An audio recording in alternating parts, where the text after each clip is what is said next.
করেছিলাম? করি নাই। প্রথমে যেটা করবো, গাড়ির চারপাশে একটা গোলা দেব। আপনার সকালে গাড়িটা নিয়ে বের হবেন, বের হওয়ার পরে গাড়ির চারপাশে কি করবেন? গোলা দেবেন। কেন?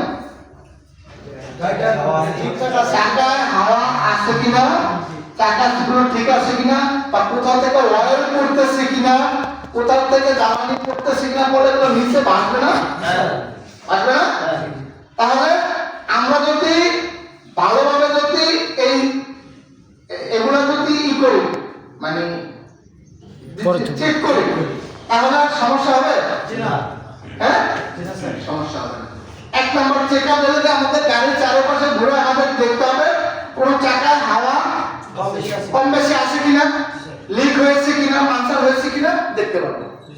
দুই নম্বর যেটা ফলো করবো, কোনো জায়গা থেকে কোনো অয়েল নিচে পড়ছে কিনা, বুঝতে পারছেন? তিন নম্বর যেটা করবো, বনাট খুলবো। কি খুলবো? বনাট কোনটাকে বলে? সামনে যেটা